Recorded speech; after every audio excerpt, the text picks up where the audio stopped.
وفساد ذات البين هي الحالقة، أو كما قال النبي الكريم صلى الله عليه وسلم: إن الله وملائكته يصلون على النبي يا أيها الذين آمنوا صلوا عليه وسلموا تسليما.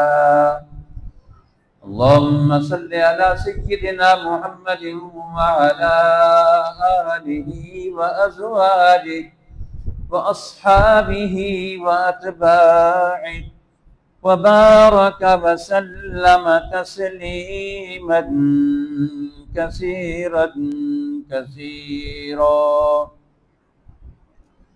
يا رب صل وسلم دائما أبدا على حبيبك خير الخلق كلهم. هو الحبيب الذي ترجى شفاعته لكل هول من الأهوال مقتحم. لا طيب يعدل تربا ضم أعظمه طوبى لمنتشق منه وملتسم.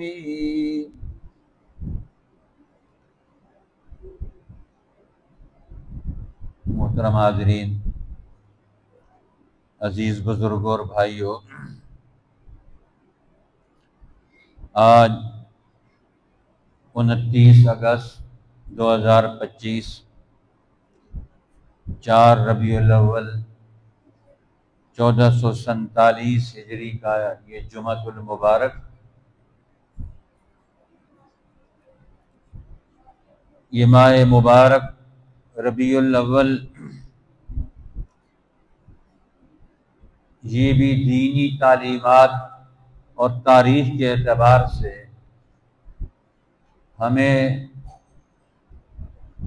پیغام دیتا ہے، دعوت دیتا ہے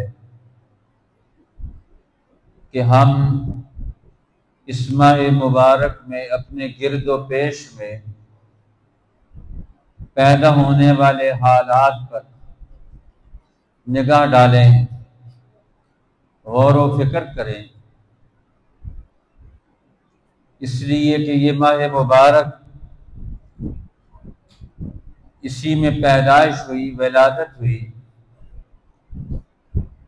خاتم النبیین سید الاولین والآخرین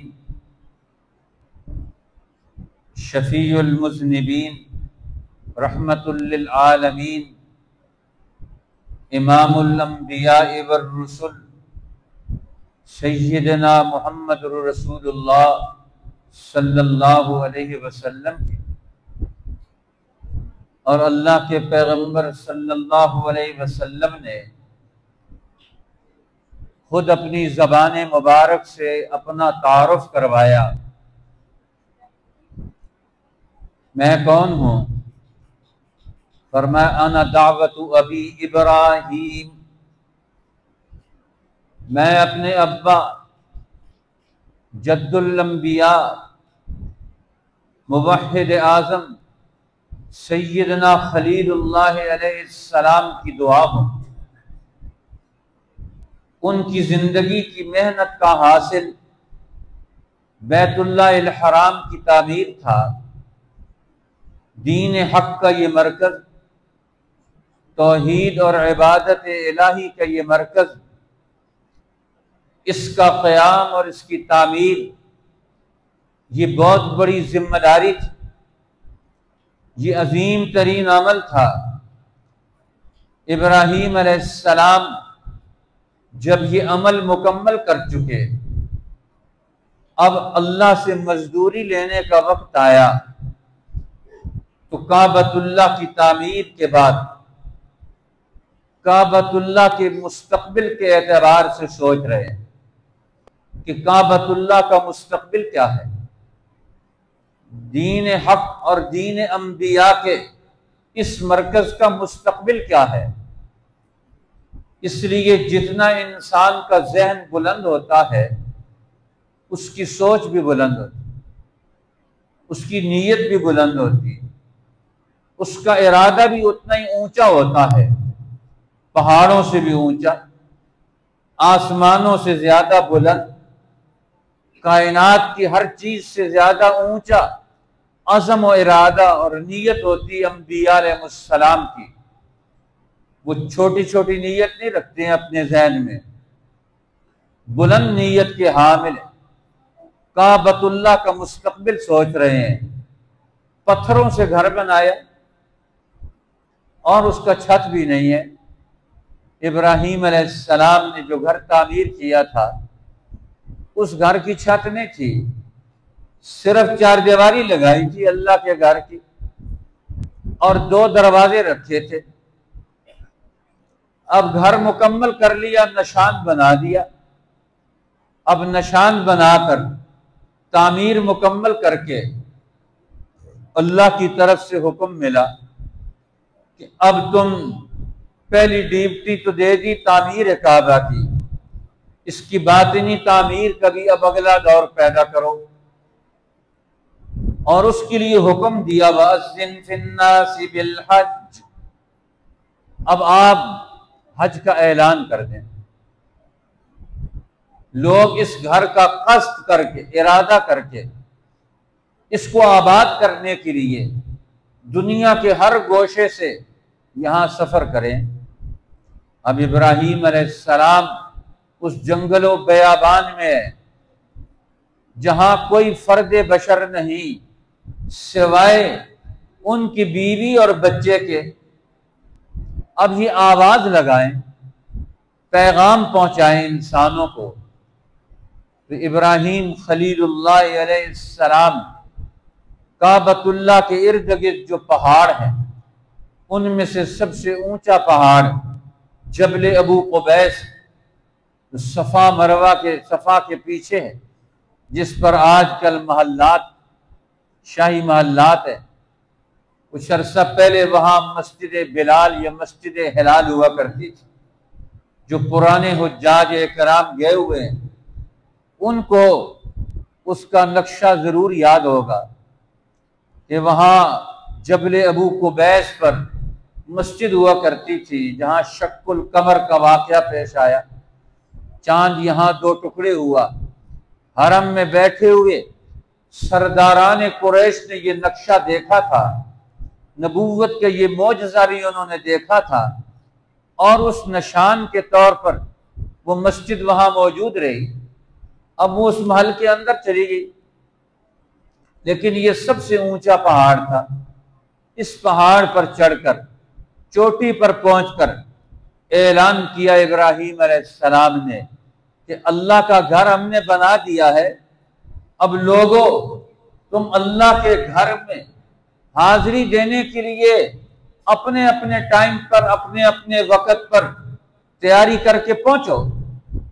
اذن فی الناس بالحج، اعلان کر دیں کہ لوگ حج کے لیے آئیں۔ یہاں آنے کا حکم دیا۔ اب لوگوں کو بلایا گیا، وہاں اللہ کی طرف سے بلایا گیا کہ اللہ کی طرف سے اعلان ہے، ندا صدا وہ اللہ کی ہے، اور منادی اعلان کرنے والے ابراہیم علیہ السلام۔ یہ بلاوا ہے اہل ایمان کو، انسانوں کو، کہ تم اس گھر کی طرف آؤ۔ اب وہاں اس گھر کی طرف آنا یہ بہت بڑی ایک عبادت بن گیا قیامت تک کے لیے۔ یہ نظریہ کہ وہاں جا کر سبق پڑھنا ہے، سارے انسانوں نے پھر سبق پڑھ صداقت کا، امانت کا، دیانت کا۔ اب یہ امانت کے سبق میں پہلا سبق توحید کا ہے کہ دنیا میں انسان کسی انسان کا غلام نہیں رہ سکتا۔ کوئی انسان کسی انسان کو اپنا معبود اور اپنا رب نہیں مان سکتا۔ یہ کعبۃ اللہ کا پہلا سبق ہے انسانوں کی آزادی کا۔ اب یہ سبق قیامت تک کون پڑھائے گا؟ ابراہیم علیہ السلام کہ بیت اللہ کا مستقبل قیامت تک اس کی گونج، اس کی صدا اور اس کی آواز انسانوں کے دل و دماغ پر دستک دیتی رہے۔ یہ دلوں کے بند دروازے، یہ صدائے توحید، صدائے حج، صدائے لبیک، یہ دل و دماغ پر حاوی رہے قیامت تک کے لیے۔ اب اس کا نگران کون ہوگا؟ اس کا نمائندہ کون ہوگا؟ آپ نے اپنی نسلوں میں سے اس کا انتخاب کیا۔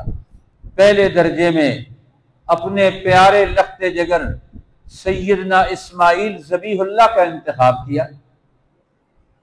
اس لیے فرمایا نبی اکرم صلی اللہ علیہ وسلم نے مجھے پہچاننا چاہتے ہو میں کون ہوں؟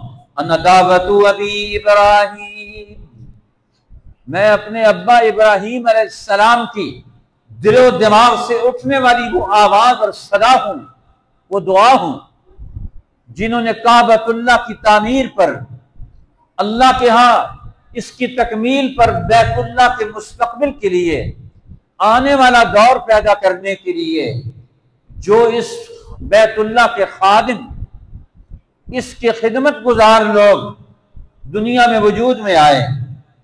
اللہ کے گھروں کا ہر ایک نے خدمت گزار رہنا ہے۔ اللہ کے گھر میں جو آئے گا وہ چودھری بن کے، ملک بن کر، خان بن کر، تاجر بن کر، بادشاہ بن کر، اپنا مال و دولت کی حیثیت لے کر، اپنی شان و شوکت کو لے کر یہاں نہیں آئے گا۔ یہاں تو گردن جھکا کے آئے گا، اپنی خواہشات کو، ارادوں کو رب العالمین کے ارادوں میں ضم کر کے، فنا کر کے آئے گا، اپنے آپ کو بارگاہ الہی کے ہر تقاضے پر فنا کر کے آئے گا۔ یہاں آنے والا قربانی کا ہر منظر اور مظہر پیش کر کے آئے گا کہ میں ہر چیز کو کعبۃ اللہ پر قربان کر کے آؤں گا، کوئی چیز بھی ایسی نہیں چھوڑوں گا جس کو میں یہاں قربان کر کے نہ آؤں، باقی رکھ کے آؤں۔ باقی نام رہے گا صرف اللہ کا، باقی نام رہے گا، حکم رہے گا اللہ کا، اور مستقبل قائم رہے گا بیت اللہ کا۔ اب دعا مانگ رہے ہیں تو میں فرمایا ابراہیم علیہ السلام تعمیر کعبۃ اللہ کی مزدوری مانگ رہے ہیں اللہ سے۔ اے اللہ کعبۃ اللہ تو تعمیر کر دیا، اب اس کی مزدوری کے طور پر اس کا مستقبل عطا کر دے۔ اور مستقبل کون ہو؟ فرمایا یہاں میری نسل میں سے ایسا نبی اور رسول پیدا کر جو اس کی خدمت کے لیے قیامت تک کے لیے ذمہ داریاں سنبھال لے۔ ربنا وابعث فیہم رسولا منہم، اے میرے رب اب تم میری نسلوں میں سے یہاں ایک رسول بھیج دے، اپنا نمائندہ۔ اب کعبۃ اللہ پر نمائندگی کس کی ہے؟ اللہ کی، گھر اللہ کا، حکم بھی اسی کا، علم بھی اسی کا ہے، پیغام بھی اسی کا ہے، اور نمائندہ بھی اسی کا آئے گا وہاں۔ وَبَعَثْ فِيهِمْ رَسُولًا مِّنْ أَنفُسِهِمْ، قربانی ہم نے دی ہے، وطن ہم نے چھوڑا ہے، ہم نے اس مشن اور مقصد کے لیے ہر چیز کو تج کرتے ہوئے یہاں تک پہنچے ہیں، تو ہماری نسلوں میں سے کعبۃ اللہ کا خادم عطا فرما دے، اس کا استاد عطا فرما دے، اس کا امام عطا فرما دے، خطیب عطا فرما دے، اس کا معلم عطا فرما دے، اس کا نگران اور متولی عطا فرما دے، اس کا سنبھالنے والا محافظ و نگہبان عطا فرما دے۔ اب اللہ کے حضور دعا مانگ رہے ہیں، کیونکہ رسول کی نسبت میں یہ ساری نسبتیں آتی ہیں۔ جو رسول ہوگا وہ امام بھی ہوگا، جو رسول ہوگا وہ قائد بھی ہوگا، جو رسول ہوگا وہ معلم بھی ہوگا، جو رسول ہوگا وہ ساری نسبتوں پر فائق ہوگا۔ رسول سے آگے کوئی نہیں ہو سکتا، اس سے سارے باقی پیچھے۔ رسول سب سے آگے ہوتا ہے، نبی سب سے آگے ہوتا ہے۔ ایک آدمی نے خواب دیکھا کہ میں اللہ کے رسول سے آگے ہوں، تو ایک بڑے عالم تھے، انہوں نے کہا اس کی موت کا وقت جلدی آ رہا ہے، کیونکہ نبی سے آگے یا تو شیطان بڑھنے کی کوشش کرتا ہے، تو یا انسان جب دنیا سے چلا جاتا ہے اس کا جنازہ ہوتا ہے وہ نبی کے سامنے رکھا جاتا ہے، یا تو یہ شیطان ہے وہ کہتا ہے میں نبی سے بھی آگے ہوں، میری مرضی چلے گی، اور یا پھر کون ہے؟ یہ مردہ ہے، یہ نبی کے آگے جنازہ پڑا ہوا ہے۔ تو اب وہی ہوا کہ وہ دنیا سے جانے والا ہے، اللہ کے نبی سے آگے کوئی نہیں بڑھ سکتا۔ نبی دنیا میں سب سے آگے ہوتا ہے، وہ سب کا قائد اور امام ہوتا ہے، ساری نسبتیں علم کی، امامت کی، قیادت کی، رہنمائی کی، ربوبیت عامہ کی، تربیت کی، ظاہری اور باطنی اعتبار سے نبی کی موجودگی میں ہر ایک شرف و کمال وہ اسی کو حاصل ہوتا ہے، اور باقیوں کو شرف و کمال اس کے طفیل ملتا ہے، اس کے محابے ملتا ہے، اس کے واسطے سے ملتا ہے۔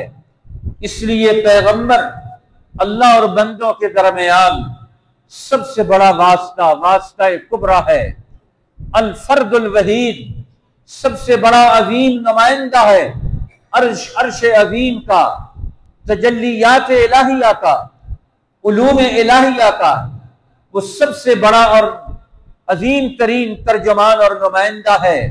ربنا وابعث فیہم رسولا، اللہ تو اب ہماری نسلوں میں سے اس کا رسول پیدا فرما دے جو اس کو سنبھالے، جس کے دل میں بیت اللہ کا درد ہو، جس کا دل بیت اللہ کی آبادی کے ساتھ دھڑکتا ہو، جس کے دل و دماغ پر کعبۃ اللہ کی عظمت اور اس کا جلال وہ ہر وقت حاوی ہو، جو اس کی حرمت کا ہر وقت پاسدار ہو، نگہبان ہو۔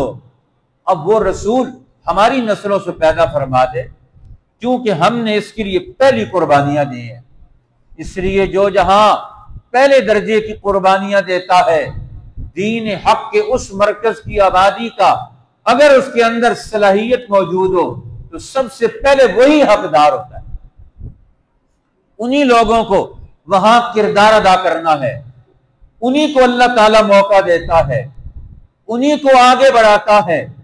ابراہیم علیہ السلام کی نسل سے فرمایا انا دعوت ابی ابراہیم، میں اپنے ابا ابراہیم علیہ السلام کی دعا ہوں۔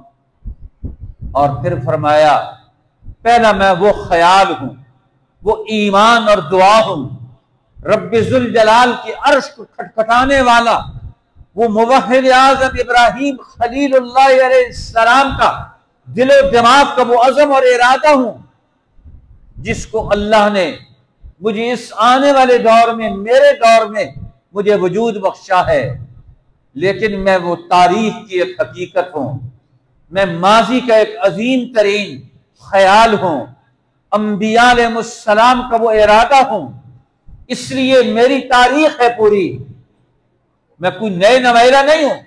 ما کنت بدعا من الرسل، میں کوئی نیا رسول بن کر نہیں آیا ہوں، آدم علیہ السلام سے پہلے کی میری تاریخ، میرا نام، میرا خیال، میری نبوت کا چرچا، یہ کائنات کا چپا چپا، دنیا کا ذرہ ذرہ، کائنات کی مخلوقات اس دور کی بھی مجھے جانتی ہے اور آج کی بھی جانتی ہے۔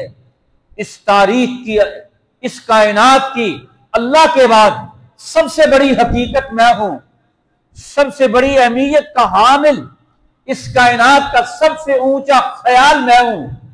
اس لیے فرمایا کنت نبیا وآدم بین الماء والطین، کنت نبیا وآدم منجدل بین الماء والطین، میں اس وقت بھی نبی تھا جب ابھی آدم علیہ السلام کا جسم مٹی اور پانی کے درمیان گارا بنا ہوا تھا، ابھی آدم میں روح نہیں پڑی تھی، لیکن میری نبوت کا اور میری رسالت کا اور میری امامت و قیادت کا، میری حقیقت کا، حقیقت محمدیہ کا، وہ عالم امر کا وہ عظیم ترین دور، وہ صدیوں نہیں ہزاروں سال، لاکھوں سال پہلے وجود میں آ چکا ہے۔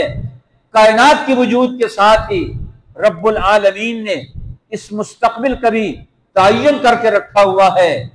فرمایا میں ایک کائنات کی ایک عظیم ترین تاریخی حقیقت ہوں، اس لیے تم مجھے تو صرف مکہ کے لوگ، یہاں کے بیٹھنے والے، کعبۃ اللہ میں چھوٹے دماغ میں آج لوگ موجود ہیں، بونا سر ان کا موجود ہے، وہ میری تاریخ کا، میرے تعارف کا وہ کیا مطالعہ کرتے ہیں؟ وہ تو صرف مجھے محمد بن عبداللہ سمجھ کر گزر جاتے ہیں، وہ صرف مجھے محمد بن عبداللہ بن عبد المطلب کہہ کر گزر جاتے ہیں، اس سے زیادہ میری حقیقت کے جو یا نہیں۔ میرا تذکرہ اور میرا تعارف اور میری حقیقت اس کائنات کی حقیقت کے ساتھ مربوط ہے۔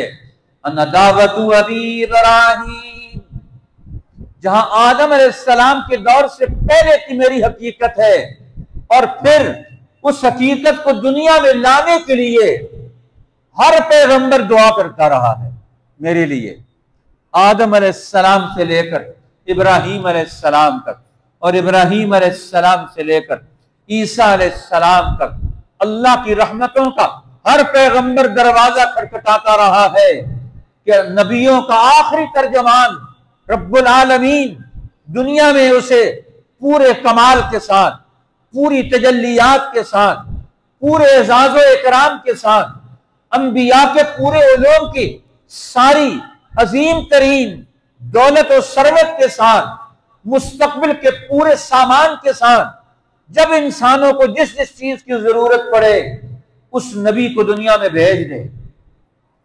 دل دھڑک رہے ہیں اس کے لیے، زبانیں بول رہی ہیں اس کے لیے، دماغ خیالات منجمد کر کے محفوظ کر کے زبانوں پر لا رہے ہیں اس کے لیے کہ وہ سستی کو دنیا میں بھیجا جائے، اس کو دنیا میں تعمیر انسانیت کے لیے، انسانوں کے مستقبل کی آبادی کے لیے اس کا کامل ترین پروگرام دے کر دنیا میں اسے مبعوث کیا جائے، اس کے سر پر ختم نبوت کا تاج سجا کر اسے دنیا کا امام اور قائد بنایا جائے۔ آج نام تو ہم ختم نبوت کا لیتے ہیں اور قیادت دوسروں کی تسلیم کرتے ہیں۔ پوری دنیا کے مسلمان، خاتم النبیین تو اللہ نے محمد الرسول اللہ کو بنایا، آخری امام آ گئے، آخری قائد آ گئے، آخری معلم آ گئے، آخری استاذ آ گئے، آخری مرشد آ گئے، آخری رہنما آ گئے، آخری محقق آ گئے، آخری مصلح آ گئے، آخری انقلابی آ گئے، آخری مجدد جو دنیا میں تجدید کا نیا دور پیدا کریں گے وہ آ گئے۔ اب ان کے لیے دل دھڑک رہے ہیں، دعائیں اللہ کے حضور پہنچ رہی ہیں، اس لیے یہ ایک دن کا مسئلہ نہیں ہے۔ محمد الرسول اللہ کی بعثت یہ صدیوں کی دعائیں ہیں، یہ صدیوں کے اٹھے ہوئے ہاتھ ہیں، یہ صدیوں کے انبیاء علیہ السلام کے دل و دماغ کا مستحکم اور مضبوط خیال ہے، یہ صدیوں لاکھوں سال کا انبیاء علیہ السلام اور فرشتوں کی یہ دل و دماغ کی یہ صدائیں ہیں جو آج میرے وجود کا ایک شاہکار بن کر دنیا میں آئی ہیں۔ اس لیے تو نبی اکرم سرور دو عالم صلی اللہ علیہ وسلم نے خود فرمایا تھا، فرمایا یہ آج جو سورت تم سن رہے ہو نا میری زبان سے، جس نے عمر بن الخطاب کے دروازے دل کو کھٹکھٹا کر اسے نبوت کے لیے گرویدہ بنا کر، قرآن کا ترجمان بنا کر، دین کا نمائندہ بنا کر ہمارے پاس بھیج دیا ہے، جس نے پہلی دفعہ سورہ طٰہٰ سنی تھی اور اس کے دل و دماغ نے اس نبوت اور رسالت، اس وحی کے علم کی حقانیت کو پہلے درجے میں سن کر قبول کر لیا تھا، یہی تو وہ سورت ہے۔ اس کی بہن پڑھ رہی ہے، بہنوئی پڑھ رہے ہیں، خباب ابن الارت جنہیں سورہ طٰہٰ پڑھا رہے ہیں، اور یہ سورہ طٰہٰ کا وہ کلام ہے جو دل و دماغ کو جھنجھوڑ رہا ہے، تو فرمایا تمہیں پتہ ہے تم ذرا اس کائنات کی پیدائش سے سینکڑوں سال پہلے اللہ نے اس سورت کو فرشتوں کو سنایا تھا۔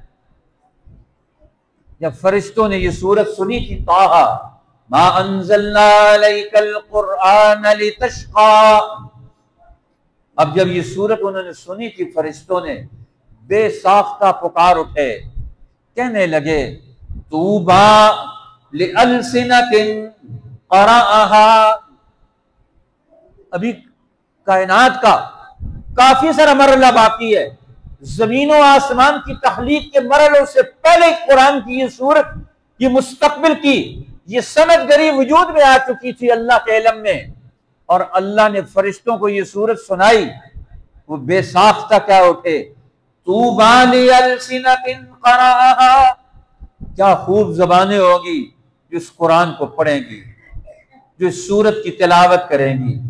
آج مسلمانوں کے پاس اس سورت کے پڑھنے کا، اس قرآن کے پڑھنے کا، اسے سننے کا وقت ہی نہیں، جس کو پیغمبر علیہ السلام نے اپنی جسم کی، روح کی، کائنات کی ساری قوتوں کو صرف کر کے اللہ سے حاصل کیا تھا۔ یہ معمولی قدرتوں اور قوتوں اور محنتوں کا شاہکار نہیں ہے۔ ساری دنیا کے انسان مل جائے، آسمانوں سے، وحی سے اس قرآن کو اپنے دل و دماغ میں منتقل کر لیں، ان کی ہمت اور جرأت نہیں ہے۔ یہ نبی پاک کا حوصلہ تھا جنہوں نے قرآن جیسی بھاری کتاب، بوجھل کتاب، ذمہ داریوں والی کتاب اپنی دل و دماغ کی، جسم و روح کی ساری قوتوں کو صرف کر کے اللہ کے حضور سے اسے اپنے دل و دماغ میں منتقل کیا۔ طوبی لألسنۃ قرأها، کیا خوب ہیں وہ زبانیں جو اس کلام الہی کو تلاوت کریں گی، جو اپنی زبان کو اس سے تر کریں گے، اس کی حلاوت و مٹھاس سے اپنے آپ کو اس کے ساتھ جوڑ کر وابستہ کر کے ترقی کے مرحلے طے کریں گے۔ طوبی لأجواف حملها، کتنے بہترین اور خوبصورت اور تر و تازہ اور سرسبز و شاداب ہوں گے وہ دل، وہ سینے جو اپنے دل و دماغ میں ان آیات ربانی کو، اس علم ربانی کو اپنے دل و دماغ میں محفوظ کریں گے۔ اب فرشتے، اب وہ قرآن جس نے لاکھوں سال بعد نازل ہونا تھا، اس کی گونج تو کائنات میں موجود تھی۔ اس لیے اللہ کے پیغمبر فرما رہے ہیں کہ تم مجھے آج صرف محمد بن عبداللہ سمجھ کر نظر انداز کر رہے ہو، میں کائنات کی وہ سب سے بڑی حقیقت ہوں۔ انا دعوت ابی ابراہیم، جو ابراہیم علیہ السلام عراق سے چل کر جس دعا کو، جس خلا کو، جس فضا کو وہ اس آواز کے ساتھ آباد کرنے کے لیے یہ سارے قدم اٹھا رہے تھے، میں ابراہیم علیہ السلام کی ساری زندگی کا حاصل، ان کی زندگی کا حاصل تو یہ دعا تھی، میں ان کی زندگی کا حاصل ہوں۔ اب ابراہیم علیہ السلام کی زندگی کی کتنی قربانیاں ہیں، ان ساری قربانیوں کا حاصل کیا ہے؟ امام الانبیاء، وہ اگلے دور کا وہ پروگرام، وہ مشن نبوت محمدی کا، حقیقت محمدی، وہ نبوت محمدی، پیغام محمدی، وہ عظیم ترین مشن ہے جو اللہ کے پیغمبر دنیا میں لے کر آئے، اور فرمایا پھر میں کون ہوں؟ انا ابن الذبیحین، میں دو اللہ کے نام پر ذبح ہونے والوں کا بیٹا ہوں۔ ہم قربانیوں کے دور سے آگے بڑھتے چلے جائیں گے، ہر قدم پر نئی قربانیوں کا دور ہوگا۔ کوئی پہاڑ، کوئی رائے، کوئی پتھر، کوئی دنیا کی فوج، کوئی دنیا کی طاقت، کوئی دنیا کا علم، کوئی دنیا کی سائنس، کسی دنیا کی فرعونی قوت، کوئی دنیا کا نمرود، کوئی دنیا کا ظالم، کوئی دنیا کا طاقتور اب ہمارے راہ کی رکاوٹ نہیں بن سکتا۔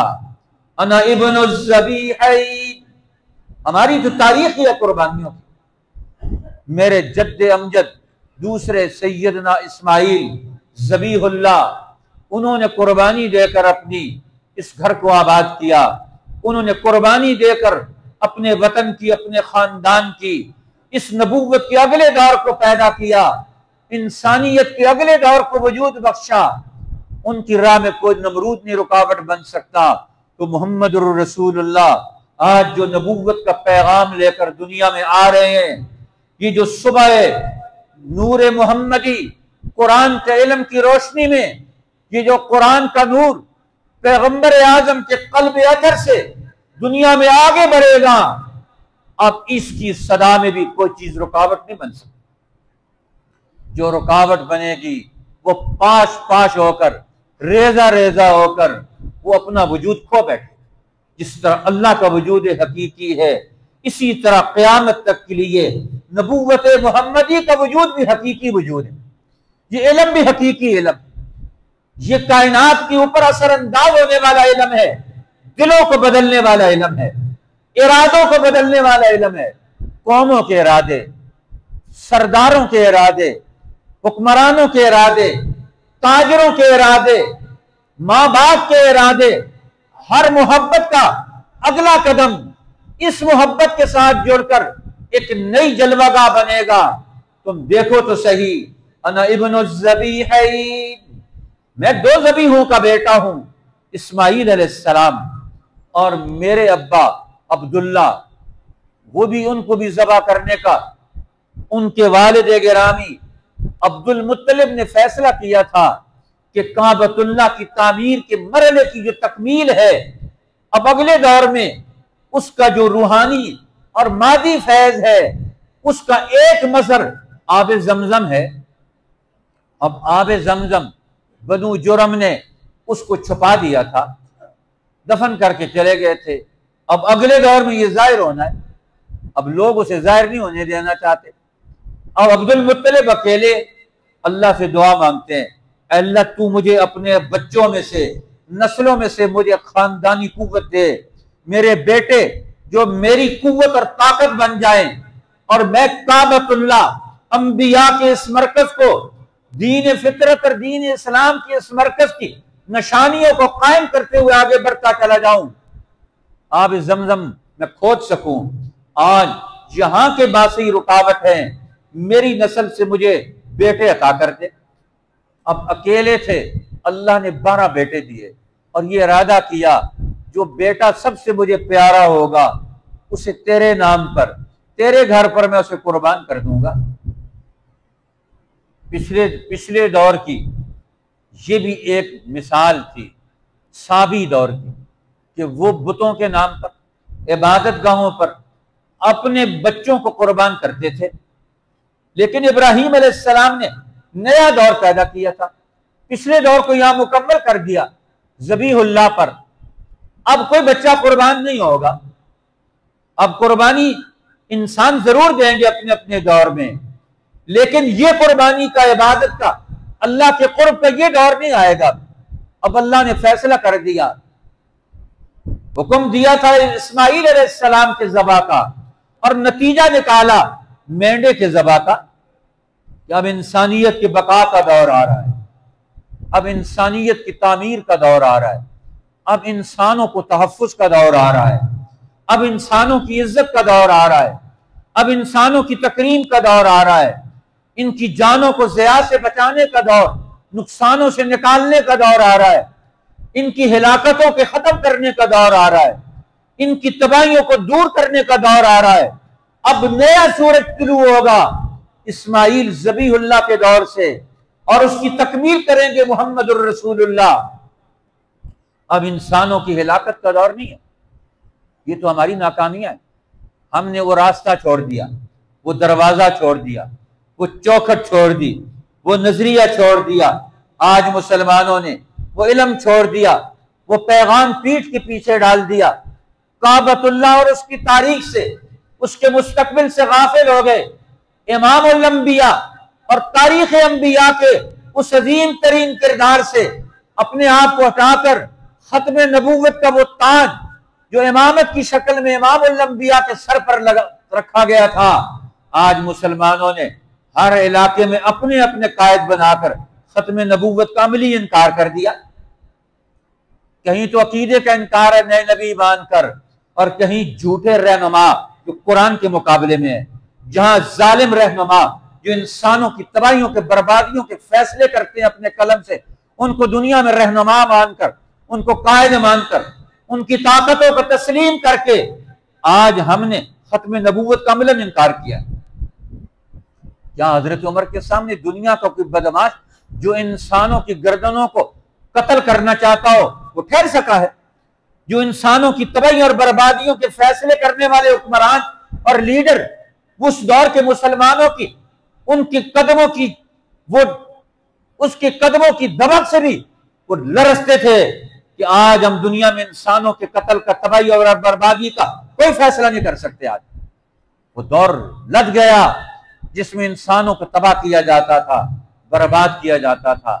لیکن مسلمانوں کی غفلت سے آج پھر قرۂ ارض فساد کا شکار ہے. جو نبی پاک کی بعثت کے وقت عالم تھا، اب وہ بڑے بڑے طاقتور وہ فیصلے کر کے لاکھوں انسانوں کو تباہ، برباد اور قتل کرتے تھے. قرآن جس کا نقشہ کھینچتا ہے بعثت محمدی صلی اللہ علیہ وسلم کے وقت، یہ قرۂ ارض ان بڑے بڑے فسادیوں، ظالموں اور متکبروں کی لپیٹ میں تھا. ظہر الفساد فی البر والبحر، خشکی اور تری پر فساد تھا، قتل و غارت گری تھی. نمرود، فرعون، اس دور کے کیسر اور کسرا لاکھوں انسانوں کے قتل کا فیصلہ کرتے، کوئی ان سے پوچھنے والا نہیں ہے. لاکھوں انسانوں کی تباہی اور بربادی کے اقدام کرتے ہیں، کوئی ان کو پوچھنے والا نہیں ہے. لاکھوں انسانوں کو بیمار کرنے کے منصوبے بناتے ہیں، کوئی ان کا نوٹس لینے والا نہیں ہے. فرمایا میں کون ہوں؟ ظہر الفساد فی البر والبحر بما کسبت ایدی الناس. انسانیت عامہ کی غفلت کے نتیجے میں ایسے ظالم اور مفسد اور شیطان وہ انسانوں پر، اس دھرتی پر، اس کائنات پر، اللہ کی مخلوق پر ایسے مسلط ہوئے تھے. اور میں ان کو اب چیلنج کرنے کے لیے آیا ہوں. اب تمہارا دور گزر گیا، اب تمہارا دور نہیں ہے، اب ہمارا دور ہے. اس لیے رسول اللہ نے فرمایا پھر اگلا میرا تعارف چاہتے ہو تو میں کون ہوں؟ فرمایا میں اپنی ماں کی وہ خواب ہوں. انا رؤیا امی التی رات فی منامها. فرمایا دنیا میں جب میں نے پہلا قدم رکھا تھا، دنیا میں میں نے پہلا قدم رکھا تھا، اس وقت جو میری ماں نے خواب دیکھا تھا، میں اپنی ماں کا وہ خواب ہوں. وہ کیا خواب دیکھا تھا؟ سیدہ آمنہ حضور علیہ السلام کی والدہ محترمہ نے خواب دیکھا تھا. ان سے ایک روشنی نکل رہی ہے، جس روشنی نے اس کائنات کو منور کر دیا ہے، جس میں ایران کا محل بھی، یمن کے محلات بھی، دنیا تاریکیوں میں ڈوبی ہوئی ہے. اب میرے اندر سے نکلنے والی روشنی نے کائنات کو روشن کیا ہے. کائنات کو اگلے دور کی روشنیاں اب یہاں سے ملے گی، باقی ہر طرف سے تو تاریکیاں ملیں گی، جہالتیں ملیں گی، ظلمتیں ملیں گی. اب تاریکیوں کا دور اب ہمارے وجود سے پاک جائے گا. اب نیا دور آ رہا ہے، علم نبوت کا، علوم اسلام کا، علوم قرآن کا، علوم محمدیہ کا. اب ابو بکر صدیق کے واسطے سے، عمر ابن الخطاب کے واسطے سے، عثمان ابن عفان کے واسطے سے، علی المرتضیٰ کے ذریعے سے، عبداللہ ابن مسعود کے ذریعے سے، سیدہ عائشہ کے ذریعے سے، سیدہ حفصہ کے ذریعے سے، سیدنا طلحہ کے ذریعے سے، سیدنا عبداللہ ابن عمر کے ذریعے سے، عبداللہ ابن عباس کے ذریعے سے، سیدنا معاویہ ابن ابی سفیان کے ذریعے سے، سیدنا زبیر اور عبداللہ ابن زبیر کے ذریعے سے، سیدنا حسن اور سیدنا امام حسین کے ذریعے سے، اور امام اعظم امام ابو حنیفہ کے ذریعے سے، امام دار الہجرہ والسنہ امام مالک کے ذریعے سے، امام محمد ابن ادریس الشافعی کے ذریعے سے، امام احمد ابن حنبل کے ذریعے سے، اور سیدنا پیر عبد القادر جیلانی کے ذریعے سے، شہاب الدین سہروردی کے ذریعے سے، خواجہ بہاؤالدین نقشبند کے ذریعے سے، خواجہ معین الدین چشتی کے ذریعے سے، سیدنا حسن بصری کے ذریعے سے، جنید بغدادی کے ذریعے سے، اب کائنات کے انسانوں کے قلوب یہ قرآن کے علم سے روشن ہوں گے اور دنیا کے ہر میدان میں یہ اتریں گے۔ اب دنیا میں ہر باطل کا سر یہ کچلیں گے۔ جاء الحق وزاق الباطل، اب نبوت محمدی کے واسطے سے قرآن کا علم حق بن کر ہر باطل کے سر پر ٹکرائے گا اور ان کی ظلمتوں اور تاریکیوں کو پاٹتا ہوا، رونتا ہوا گزر جائے گا۔ اب نور نبوت کا اگلا دور ظہور پذیر ہو رہا ہے۔ اب یہ اگلا دور آ رہا ہے سراج منیرہ کا۔ اب یہ طلوع ہوگا، ہر بچے کو اپنا حق پتہ چلے گا، ہر ماں کو اپنا حق پتہ چلے گا، ہر کعبۃ اللہ کی مسجد اس کی بیٹی کا حق دنیا میں آئے گا۔ دنیا مسجدوں سے آباد ہوگی، مراکز اور خانقاہوں سے آباد ہوگی، بڑے بڑے مدبر آئیں گے، اس نبوت محمدی کا فیض لے کر پوری کائنات پر چھا جائیں گے۔ فرمایا انا رویا امی التی رات فی منامہا، مجھے جاننا چاہتے ہو میں اپنی ماں کا وہ خواب ہوں جس نے کائنات کو منور کر دیا تھا، اور پہلی رات میں دنیا میں قدم رکھا تو کسرا کے 7 کنگرے 14 کنگرے اس کے محل کے گر گئے۔ ایسی ضرب پڑی کہ ابھی اعلان نبوت محمدی نہیں ہوا، ابھی تو وجود محمدی کی برکات اتنی ہے کہ 14 کنگرے کسرا کے گر گئے، جس کو علامہ بوصیری نے اپنے شعروں میں تعبیر کر کے نقل کیا ہے کہ جس طرح پیغمبر اعظم کی دھمک نے کسرا ایران کے محل میں لرزہ پیدا کر دیا۔ وَسَاءَ سَاوَتًا غَاضَتْ بُحَيْرَتُهَا، اور یورپ کا سمندر دریا سوکھ گیا، آنے والوں کو پانی نہیں ملتا۔ اب اگلا دور ان سارے ظالموں کا رخصت ہو گیا، اب نیا دور آ رہا ہے، نئی صبح طلوع ہو رہی ہے۔ وہ نئی صبح میں ہوں، امت کی، انسانیت کی، علم کی، رحمت کی، شفقت کی، ترقیات کی، اخلاق کی، کمال کی، ہر انسانی زندگی کے دور کی۔ آج وہ سارے پیغام آج امت مسلمہ کے دلوں پر دستک دے رہے ہیں کہ تم نے تو ہلاکتوں کو دور کرنا تھا، تمہاری موجودگی میں کیوں ہلاکتیں ہو رہی ہیں؟ تمہاری حکومتوں کی موجودگی میں لوگ سیلاب کی نظر کیوں ہو رہے ہیں؟ تمہاری موجودگی میں زلزلے آ کر کیوں تباہیاں آ رہی ہیں؟ تمہاری موجودگی میں اب انسانوں کی ہلاکت کے یہ سامان کہاں سے پیدا ہو رہا ہے؟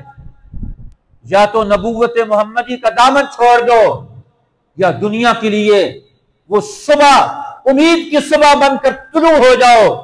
ہر انسان تم سے اپنی زندگی کی امید وابستہ کر لے اور تم اس کی امید بن کر، اس کا سہارا بن کر زندگی کے ہر میدان میں اترو۔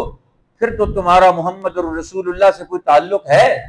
اللہ ہمیں نبوت محمدی کا وہ تعلق نصیب فرمائے، ختم نبوت کا وہ اثر جس سے دنیا میں رسول اللہ کی ماننے والی قیادت کے فیصلے دنیا میں وہ اپنا اثر دکھائیں۔